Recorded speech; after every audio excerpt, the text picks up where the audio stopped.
In 1860, I was born. My father was very happy. He wanted a boy, and I was his first child. He hoped I would grow strong and go to a big school one day. He was excited and nervous at the same time.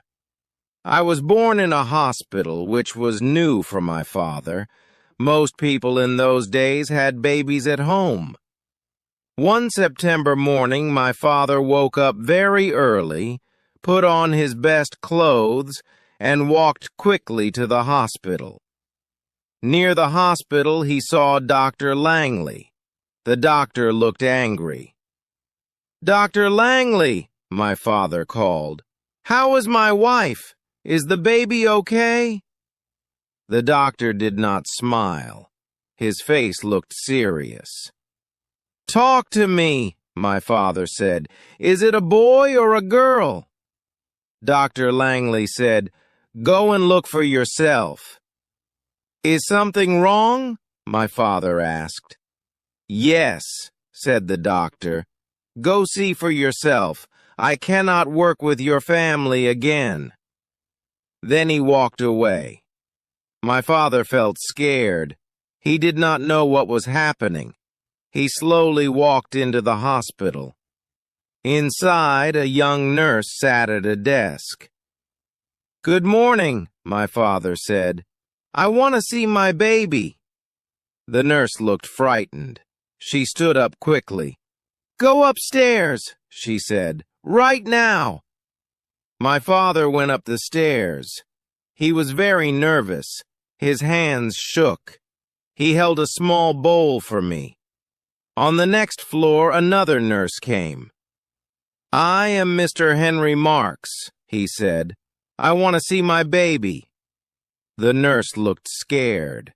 The bowl fell from his hands. It made a loud crash on the floor. "I want to see my baby," he shouted. "Come with me," said the nurse. We walked to a room. Many babies were crying. "This is the crying room," said the nurse. My father looked around.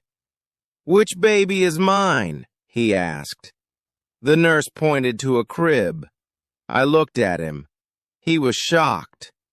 I was not like other babies. I looked very old. My hair was white and I had a long beard. My face looked tired. "Am I going crazy?" my father said. "That is your child," said the nurse. I looked at him. "Are you my father?" I asked softly. My father and the nurse were surprised. "I want a chair," I said. "Who are you?" my father asked. "I do not know my first name," I said. "My last name is Marks. I was born today." "This is not real," he said.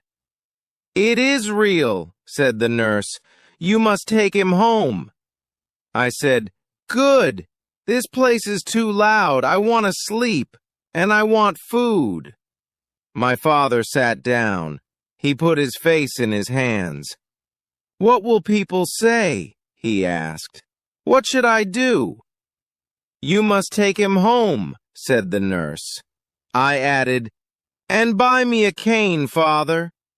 My father went to a clothes store. He was nervous. "Good morning," he said. "I want clothes for my child." "How old is your child?" asked the worker.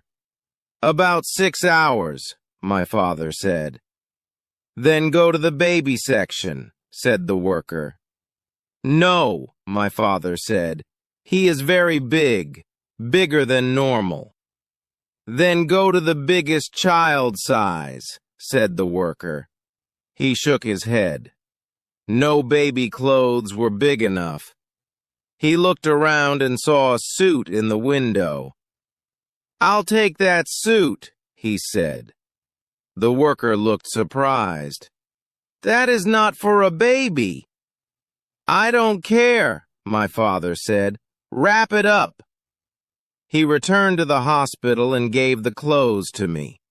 "Here's your clothes," he said. I opened the package.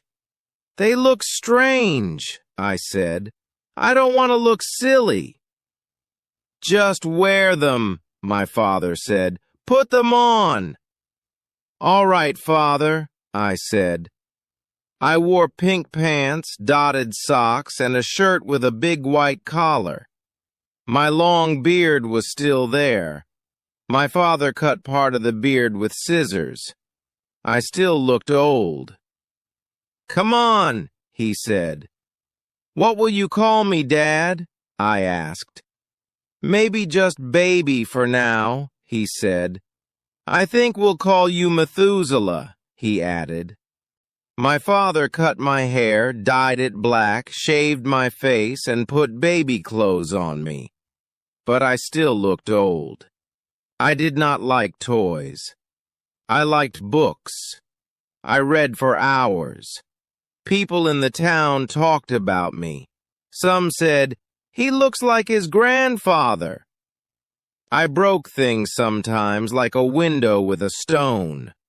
My father secretly smiled. I liked my grandfather more than my parents. I asked, "Why do I look so old?" My father said, "Try playing football." I said, "No, I might break my bones." At age 5, I went to kindergarten. I fell asleep often. The teacher said, "He is too old." I left school. By 12, my hair was darker. I looked younger. I asked my father if I could wear long trousers. He agreed. At 18, I looked like a man of 50. My hair was dark gray. I was tall and strong. My father said, "You are ready for college." I went to Yale. I passed the test. But the registrar said, "You are too old." Students laughed. I shouted, "I am 18." I was angry, embarrassed, and sad. At 20, I worked with my father. One evening, I saw Clara Whitmore at a party. She was beautiful. My heart beat fast. It was my first love. We danced together. She said, "You are the perfect age. Not too young, not too old." I wanted to be 50, like she liked. We met again and went for drives. Clara and I got engaged. Her father was angry. People talked. Newspapers called me the mystery man. Some said I was too old. My father showed my birth certificate. People still didn't believe it. We married. We ignored gossip. I grew younger every year. I worked hard at the family business. I bought a car, the first in Baltimore. People noticed I looked younger. Clara grew older. She became serious. I wanted adventure. I joined the army, became a captain, a major, and won medals. After the army, I came home. Clara was older, serious. I looked younger. We grew apart. I went to parties and danced with younger women. She stayed home. People talked. I helped at the business. My son Samuel grew up. People thought we were brothers. At 50, I looked 20. I joined Harvard. I played football well. People noticed me. I became famous. Later, I grew weaker. I went to a school for younger boys.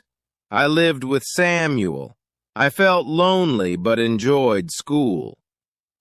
I wanted to join the army again. I looked too young. A letter called me back as Brigadier General. I was happy. I got a uniform. Soldiers laughed at me. A colonel read my papers. He believed me. 2 days later, Samuel took me home. In 1920, Samuel's child was born. I played with him. People called me the baby's grandfather, but I looked like a child. I stayed in kindergarten. I played, laughed, learned words like elephant. I forgot everything: school, work, war, and love. I became smaller, weaker. The warm smell of milk faded. Then it was dark. I was gone. I hope you liked this journey. If you want more stories like this, make sure to subscribe, like, and share the channel. You are welcome to come back anytime.